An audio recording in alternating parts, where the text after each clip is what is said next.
Breaking news. From the global music scene, as history is about to be made for Nigeria, for Africa, and for world music. Afrobeat pioneer Fela Anikulapo Kuti is set to receive a Lifetime Achievement Award at the Grammy Awards, nearly 3 decades after his death. The honor will be given posthumously, making Fela Kuti the first African in history to receive a Grammy Lifetime Achievement Award.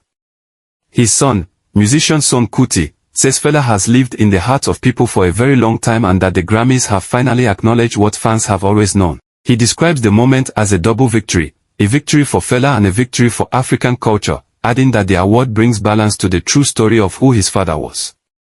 A close friend and former manager of Fela Kuti, Ricky Stein, also welcomed the recognition, describing it as better late than never. He says Africa was not always taken seriously by major global institutions, but that is now changing. And Fela's recognition proves it. This development comes at a powerful time, as Afrobeats continues to dominate the global music space. Afrobeats, the modern African sound, is deeply inspired by the original Afrobeat movement created by Fela Kuti decades ago. Because of this worldwide growth, the Grammys introduced the Best African Music Performance category in 2024. This year, Nigerian superstar Burna Boy has also earned a nomination in the Best Global Music Album category. But beyond today's stars, attention now turns to the man who started it all. The Grammy Lifetime Achievement Award was first introduced in 1963, with American singer and actor Bing Crosby as the first recipient. Other recipients this year include Carlos Santana, Chaka Khan, and Paul Simon. Fela Kuti now joins this elite list. Members of his family, close friends, and former colleagues will attend the Grammy ceremony to receive the award on his behalf. Seun Kuti says the world needs this recognition, not only because Fela was his father, but because humanity needs to remember people who stood for truth, fought for justice, and paid a heavy price for their courage. Ricky Stein says Fela always stood with the poor, the oppressed, and the forgotten. He openly attacked corruption, injustice, and bad governance, and never apologized for it. Fela Anikulapo Kuti was never just a musician. He was a thinker, a teacher, a political activist, and the undisputed creator of Afrobeat. Afrobeat is different from today's Afrobeats, but it gave birth to it. Fela created Afrobeat alongside legendary drummer Tony Allen by blending West African rhythms, jazz, funk, highlife, long instrumental sections, call and response vocals, and strong political lyrics. Across a career that lasted about 30 years, Fela released more than 50 albums, and each album carried a message that challenged power and demanded change. His music angered Nigeria's military rulers, especially in the 1970s. In 1977, after he released the album Zombie, which mocked soldiers as mindless followers, the government responded with violence. Soldiers stormed his home in Lagos, known as the Kolekuta Republic, burned it down, beat residents, and destroyed property. During the attack, Fela's mother, Seun Kuti, was badly injured and later died from complications linked to the assault. Instead of backing down, Fela fought back with music. He carried his mother's coffin to government offices and released the song Coffin for Head of State, turning grief into protest and pain into resistance. Fela's beliefs were rooted in Pan-Africanism, anti-imperialism, African pride, and African-centered socialism. His mother played a major role in shaping his political thinking, while US-born singer and activist Sandra Isidore helped deepen his revolutionary outlook. Born Olufula Olusegun Oluditon Ransom Kuti, he later dropped the name Ransom, saying it represented colonial history, and adopted the name Anikulapo, meaning he who carries death in his pouch, or a man who controls his own destiny. In 1978, Fela shocked the world again when he married 27 women in a single ceremony. They were dancers, singers, partners, and members of his communal system, all part of the Kolekuta Republic vision. Because of his lifestyle and beliefs, Fela was arrested many times, beaten many times, and constantly watched by security agents, yet repression only made him stronger. Ricky Stein says Fela never cared about awards. He did not make music to win trophies. He made music to free minds, to wake people up, and to break chains. Stein describes Fela as fearless and determined. Fela's musical journey was shaped not only by Nigeria but also by Ghana. In the 1950s and 1960s, Ghanaian highlife music dominated West Africa, with artists like E.T. Mensah, Ibo Taylor, and Pat Thomas defining the era.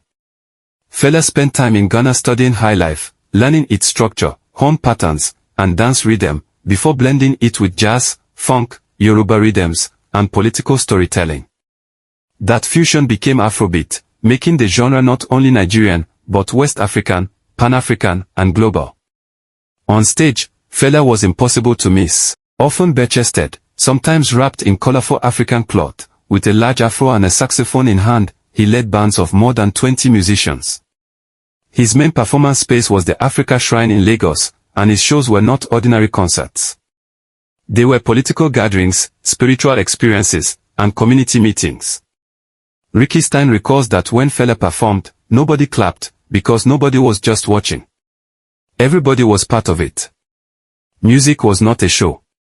Music was a shared experience. Fela's strong visual identity was shaped by artist Lemi Gerioku, who designed 26 of his album covers.